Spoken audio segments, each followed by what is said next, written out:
profeta do coronavírus, por conta de uma revelação que ele fez para mim aqui no The Noite 2 anos atrás. Exatamente, eu entrevistei ele 2 anos atrás, um trecho da entrevista dele viralizou no país inteiro, quando estourou esse negócio de quarentena e de corona, e eu pedi para ele vir aqui hoje pra gente conversar mais a respeito, e ele topou. Eu gosto muito desse cara, ele é muito gente fina. Chama ele, Diguinho. Cabo Daciolo! Muito obrigado por topar o convite. Prazer, meu irmão. Você esteve aqui, Cabo, 2 anos atrás, em 2018, e entre as muitas coisas que nós conversamos, um trecho da entrevista viralizou. Eu recebi no meu WhatsApp, nas minhas redes sociais, muitas pessoas compartilhando um trecho. Alguém pegou, compartilhou e viralizou. Eu estou falando desse trecho aqui. Eu espero que esteja ocorrendo aqui um despertar, que todos possam pesquisar. Quando eu falo de uma morte de massa que está por vir, eu estou falando do final de um ciclo de 70. Estudem sobre os caixões da FEMA. Observe isso que o Daciolo está falando agora, caixões da FEMA. Existe um cenário de morte de massa provocando... Viralizou o trecho, a gente só pôs um trechinho, mas tem um trecho completo que viralizou. Estão chamando você de profeta do coronavírus por causa desse vídeo. Quando você esteve aqui e fez essa previsão, você tinha em mente que rolaria tão cedo uma pandemia, que isso que está rolando no mundo aconteceria tão cedo ou não? Danilo, olha o que acontece. Nós estamos numa guerra no plano espiritual. Existe uma guerra acontecendo contra principados e potestades. No Brasil ou no mundo? Mundo. No mundo. Mundo. O inimigo ele vem para matar, roubar e destruir. E Deus vem para dar vida, vida em abundância. Quando eu estou falando de Deus, eu não estou falando de religião. Eu estou falando de amor, de tratar o próximo da maneira que você gostaria de ser tratado. Essa guerra você vai vencer com a palavra. Conhecereis a verdade vos libertará. Quando eu falei que não tem nada a ver com religião, eu estou falando para o católico, para o espírita, para o evangélico, para o umbanda, que Jesus ele não tinha religião. Assim como Deus não tem religião. Deus é amor. Essa é a verdade. E o homem pega a palavra e começa a comercializar a palavra. Então, nesse cenário de guerra, o plano do inimigo é morte. Morte. Morte de massa. Da mesma forma que tem adoradores ao Senhor, tem adoradores também de Satanás. Quando você diz adoradores de Satanás, existe uma igreja de Satanás sistematizada, do mesmo jeito que os cristãos se reúnem para orar pelo bem do mundo, do mesmo jeito que os judeus se reúnem para rezar pelo mundo, existem uma religião satânica que ora pela morte mundana, ou é inconsciente esse culto ao Satanás? Não, as pessoas cultuam Satanás e nem se dão conta. Existem essas pessoas que praticam até esses atos. Uma religião oficial. Sim, as pessoas eles praticam ao ponto, se você for fazer uma pesquisa, levanta também essa pesquisa, somem por ano 60 mil crianças, sumiram no ano passado. Muitas dessas crianças, a Bíblia relata, nos versículos do Antigo Testamento, do livro do Antigo Testamento, que pegavam crianças e sacrificavam a Baal. Hoje praticam isso também. Praticam isso, querendo mal. Moloque também, né? Tem muita coisa, muita maldade, mas o mais importante é saber que Deus superou isso tudo. Se colocarmos o amor na nação, uma preocupação que nós temos hoje é na divisão. Essa divisão, diz a palavra de Deus que um reino dividido ele vai deixar de existir. Concordo. Então, essa questão de religião acaba trazendo uma divisão muito grande, porque um fala que ele está salvo e o outro não está salvo, a minha igreja é melhor do que a tua, a minha denominação é melhor do que a tua. Não tem nada a ver com isso. Tem a ver em trazermos a unidade. A unidade tanto no campo de homossexualismo com hétero, do branco, do preto, do índio, das religiões, do futebol, em todos os cenários. A unidade vai trazer a grande vitória, vai trazer a vitória. É um período de divisão total mesmo, né? Política, tem filho que não fala com o pai por causa de política, por causa de religião. E sabe o que é o mais interessante? Eu quero deixar isso aqui muito claro. Esse convite que veio agora, pela segunda vez eu estou aqui com o irmão, e é um prazer estar aqui. E até o momento presente, desde que acabou a eleição, eu tenho vindo aqui. Foi o único lugar, eu falei pós-eleição com você e voltei aqui. E eu entendo que esse momento é um momento marcado, escrito por Deus. Nós teríamos que estar aqui para dizer que tem algo pior ainda por vir. Eles querem trazer algo ainda pior. E a única solução de sairmos com a vitória disso tudo é trazer a unidade, estarmos unidos. Não tem isso de esquerda e direita.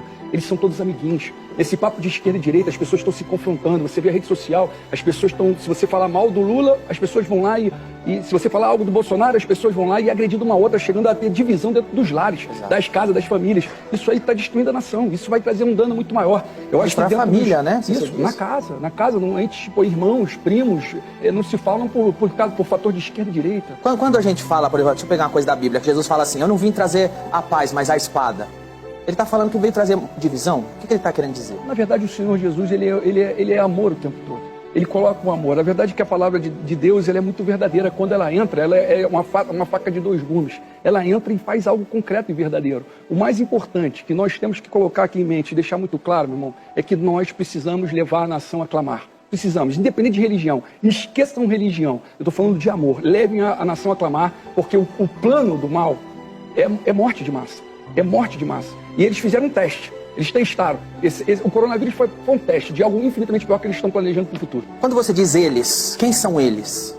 Olha, eu queria classificar essas pessoas como pessoas adoradoras de Satanás. Eu quero classificar essas pessoas que querem morte. Existe uma elite Sim. que tem uma religião sistematizada. Nova ordem mundial. Essa elite é O satânica. que traz por trás disso tudo é nova ordem mundial. Que envolve nova ordem, eu já falei, nova ordem, Illuminati junto com maçonaria. Esses são eles, as pessoas que dominam o mundo. Dominam e controlam, e aí tá tudo, essa má distribuição de renda. É uma coisa internacional? É mundial. É mundial. É num cenário de trazer um único governo mundial. Eles estão provocando isso. Quando você falou na entrevista, aquele trecho da entrevista que viralizou, você falou do caixão do FEMA. O que é o FEMA? O FEMA ele ganha dinheiro fazendo caixão, por isso que ele quer que todo mundo morre. Por que eles fazem tanto caixão? O que é o FEMA? Não, é o grupo que está conectado diretamente com a nova ordem mundial. É a opressão, e aí está num momento muito próximo de uma grande opressão. Eles tentaram trazer essa opressão. Quando você pega e fala assim, olha, meu irmão, no período da pandemia, fica em casa, não saia de casa. Mas você que está com dinheiro e tem alimento na tua casa, é muito simples você falar isso. Exatamente. Agora, se você chegar para fazer uma visita numa comunidade, entender a vida da maioria da população, isso é muito complicado. E aí, esse prolongamento desse acontecimento, ele acaba trazendo uma desordem generalizada, ao ponto de pessoas irem para ruas para buscar o alimento para os seus filhos, trazer uma desordem total. E esse programa FEMA, ele também tem uma equipe de homens armados, como se fosse uma polícia própria. Uma polícia própria, que ela entra com agressão. Isso está acontecendo até essa semana, está acontecendo isso nos Estados Unidos. Tem um estado dos Estados Unidos que já está acontecendo esse cenário. Se você levantar, eu não sei, eu vi muito rápido isso, acho que, na verdade, hoje no avião. Peguei o jornal e estava olhando uma matéria e estava falando desse cenário. Um cenário de um estado dos Estados Unidos que já está atuando com uma agressão muito forte em cima da população. Na vez de entrar com amor, com soluções em cima do que você quer para você, leve para o próximo, e é o que nós temos que fazer isso acontecer aqui no Brasil, porque senão algo pior vai acontecer. Tem um cenário, a palavra de Deus ela fala uma coisa muito interessante. Para você cuidar dos presos como se você estivesse preso com eles. Para pegar aquelas pessoas que estão sendo maltratadas, de cuidar delas como se você estivesse sendo maltratado. Então, esse é um cenário importante. Isso são coisas importantes a serem feitas. Para cuidar dos órfãos, das viúvas, dos pobres, dos necessitados, coisas que nós não estamos vendo na nossa nação. Isso já é muito antigo. Isso você pega os governos, quando eu falo esquerda, direita, que nós comentamos aqui, se eu pegar 25 anos atrás, eu vou para o governo Fernando Henrique. Aí eu pego Fernando Henrique, depois eu pego Lula e vou pegar Bolsonaro, que são os principais nomes do cenário político, onde traz algumas divisões dentro de partidos. Você vai olhar que a dívida pública interna do Brasil em 95 era de 43 bi. Hoje nós estamos com uma dívida de 6,5 tri, chegando a 7, chegando a 100% do nosso PIB. Então, o que acontece? Essa distribuição de renda, com a pandemia, todo mundo em crise, todo mundo quebrando, mas os bancos estão lucrando. Eles colocam dinheiro, o banco está lucrando o tempo todo. Estão pegando, agora tem uma observação a colocar aqui, que é uma emenda constitucional de número 106. O que está acontecendo com essa emenda constitucional? Autorizou o Banco Central a comprar papel podres de bancos de 15 anos para trás, ainda atualizado monetariamente. Isso aí está abrindo um rombo na economia nacional muito grande, não tem nada a ver com o programa de auxílio emergencial. O auxílio emergencial é até muito pouco. Nós temos em caixa dentro da nossa nação 4 trilhões em caixa. Tesouro Nacional, Banco Central e reservas internacionais. E o povo sofrendo, e o povo morrendo. Os banqueiros fazem parte deles? Sim, eles são eles. Os banqueiros são eles. O pessoal do FEMA, o pessoal do Illuminati, é a elite satânica. Na verdade, o FEMA, eles trabalham para eles. Tu vê que o lucro está todo ali. Entendi. É uma minoria. Se você for levantar com a pandemia, a pobreza que está trazendo mundialmente, economicamente, uma quebra na economia mundial, a elite está se beneficiando. Então me explica uma coisa aqui, uma dúvida que me bate agora. O coronavírus, então, não seria um vírus que aconteceu como aconteceu, por exemplo, a gripe espanhola 100 anos atrás, como aconteceu a peste negra aqui. De vez em quando acontece pandemias no mundo. Seria uma coisa programada, seria uma coisa biológica plantada. Sim. Não é uma coisa da vida. Sim, não, isso é programado. E aí, como fica qual país programou? Porque, veja bem, quando a gente fala em banqueiros, os banqueiros, as empresas, a elite também precisa do povo com dinheiro, porque o povo com dinheiro gasta. Se o banqueiro não tem uma base, se o banqueiro não tem como a gente pode classificar? Se as classes mais baixas não tiverem dinheiro, eles não vão comprar iPhone, eles vão pôr no banco, eles não têm dinheiro para colocar em ação. E o coronavírus trouxe pobreza para todo o país. Por exemplo, falavam, é uma coisa da China, mas a China está quebrando economicamente por causa do coronavírus. Os Estados Unidos está quebrando economicamente por causa do corona. Então, qual seria o plano quando você tem um vírus que deixa os países mais pobres, as pessoas mais pobres? O plano é o seguinte, olha como funciona. O povo é a máquina. O povo é o combustível dessa máquina, melhor dizendo.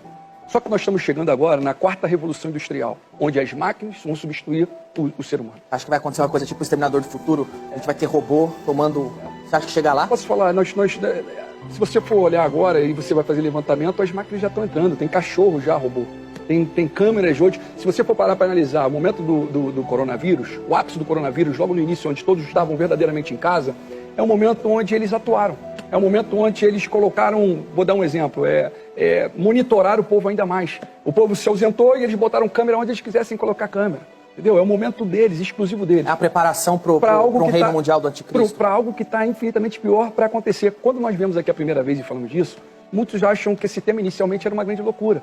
Mas quando as coisas passaram a acontecer, as pessoas pararam e começaram a levar um pouquinho mais a sério esse assunto. Entendeu? O que eu trago aqui hoje, que é a grande preocupação, que se nós permanecermos nessa divisão, essa divisão é para conquistar, divide-se para conquistar, coloca inimizade, divide todo o povo em tribos, coloca aí um contra o outro em algum assunto e nós vamos conquistar com muito mais facilidade. Só que esses homens que são levantados para destruir, existe uma força espiritual atuando na vida deles. Só que o bem, ele predomina, a luz predomina. A luz predomina sobre as trevas. Deus, no nome do Senhor Jesus Cristo, todos os joelhos se dobram. Então, o homem faz planos, mas a última palavra é do Senhor.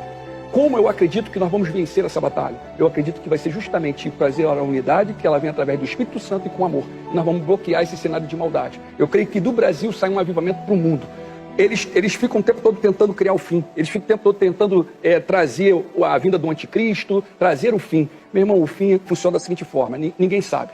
A vinda do Senhor, o fim ninguém sabe. Nem os anjos, nem o Filho, somente o Pai. O momento agora, o principal, que é o principal mandamento, diz o seguinte: amar a Deus acima de tudo e de todos e o teu próximo como a ti mesmo. E ele coloca com outra coisa com clareza, que a única religião que ele considera como pura e imaculada é cuidar dos órfãos e das viúvas nas suas dificuldades e não se corromper com esse mundo. O resto é homem se degladiando e querendo poder, massa concentrada para adquirir poder, para sentar em cadeiras, para colocar no seu bolso e a massa morrendo, o povo sofrendo.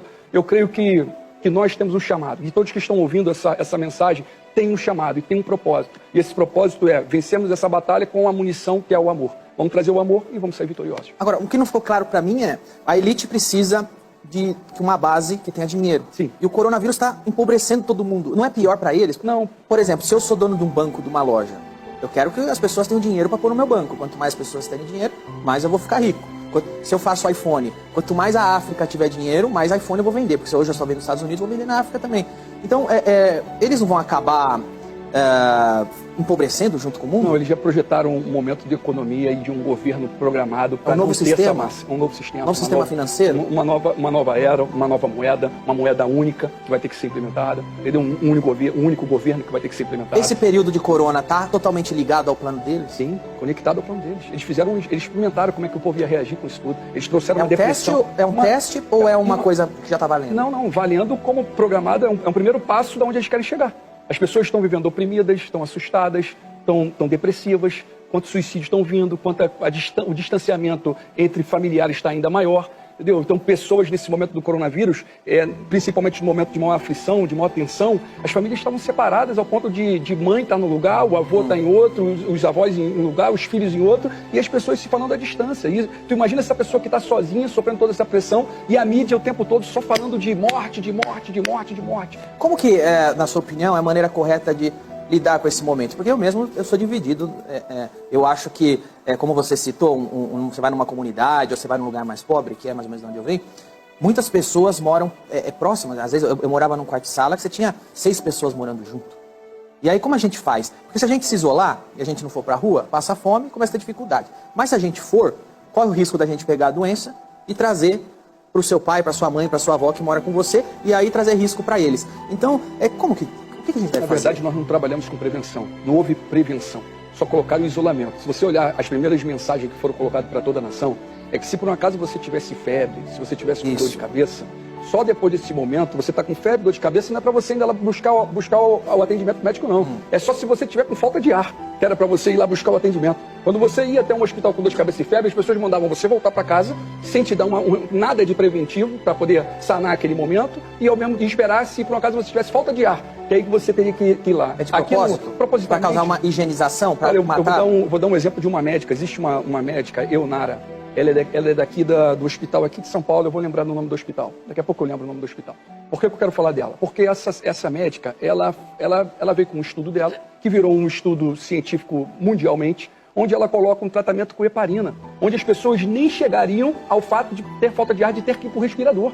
Isso foi 100% eficaz no Sírio-Libanês. Pronto, lembrei. No Sírio-Libanês. Todos os pacientes que estavam com Covid, que foi tratado com o tratamento dela, saíram curados. E eu pergunto, por que a massa não teve esse tratamento? Por que o povão não teve esse tratamento? Quando fala-se de hidroxicloroquina, muitas pessoas ficavam dizendo o seguinte, olha, tem consequências o hidrox. Traz algo pior, cardíaco. Mas só que tem um medicamento que foi diagnosticado como algo que traz solução, tanto pelos médicos, foi visualizado o seguinte, que é um ivermectina. Piolho, que você dá para criança. Isso pode ser uma forma preventiva. Teve um estado, foi Santa Catarina, uma cidade de Santa Catarina, onde o prefeito chegou há pouco tempo, há um mês atrás, deu ivermectina para todo o povo. Por que não dá ivermectina para todo o povo? Deixa o povo, qual é o mal que vai fazer ivermectina? Pelo menos ninguém vai ter piolho. Então já deixa a prevenção para estar colocado, entendeu? Vamos prolongar. Então você acaba visualizando que tudo caminha para algo proposital e para a corrupção. Só para frisar uma coisa que você falou ali atrás, eu vou trazer aqui à tona, a economia do mundo, você vê que o Brasil sempre foi uma colônia. O dinheiro do Brasil não fica no Brasil. O dinheiro vai para fora do Brasil. Quando no momento da pandemia, no mês de março da pandemia, o governo federal liberou 1,3 trilhão para os bancos para poder colocar para a economia andar, para o povo, tanto pessoa física quanto jurídica. Pergunto, chegou ao povo? Isso chegou no povo? Não chega na massa.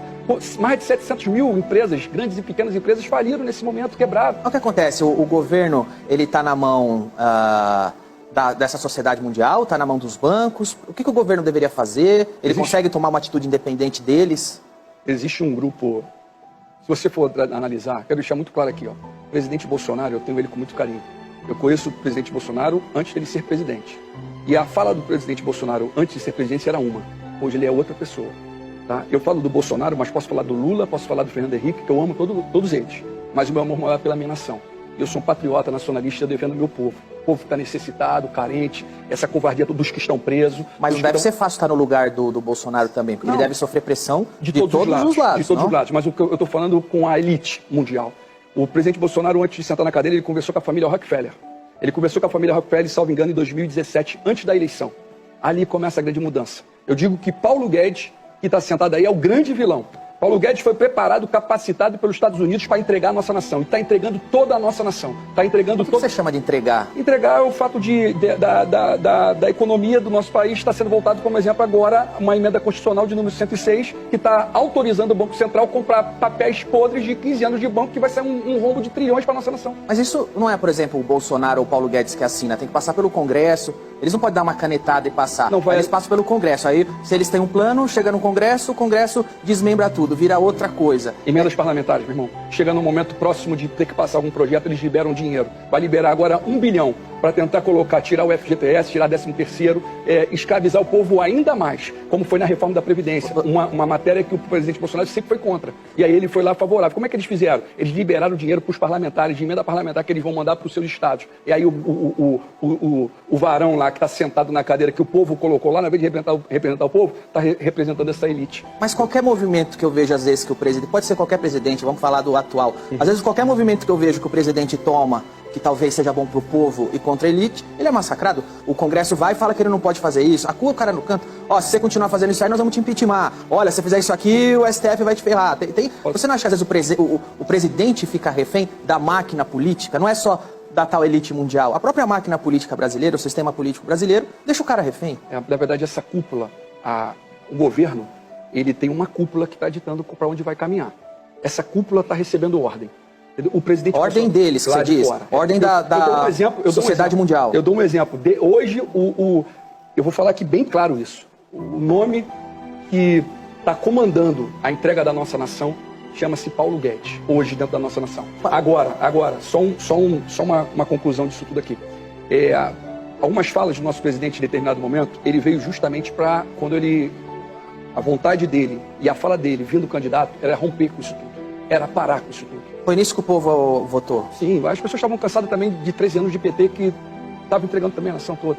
O Lula, ele veio candidato em 94, em 98, e só entrou tem uma candidatura antes aí também. Ele entrou em 2002. Teve 3 candidaturas e ele entrou em 2002. Ele só entra quando ele fecha com a oligarquia. Antes, quando ele estava com a fala do povão, por que nunca pediram auditoria da dívida pública? Por que você paga juros e amortizações todos os anos e a dívida só aumenta, chegando à casa de 100% do PIB até o final do ano? Por que isso? Entendeu? Pô, é proposital. Você pretende se candidatar ainda a presidente? Olha, o fato do Brasil, nós temos um grande problema aqui no Brasil. Nós não temos a candidatura avulsa no Brasil. Você é a favor da candidatura independente? Sim, sim, totalmente favorável. O meu desejo, e eu creio que no futuro bem próximo, assim como eu já profetizei isso, que eu vou ser o presidente da República. Sabe quando creio, não? Isso é o tempo é de Deus.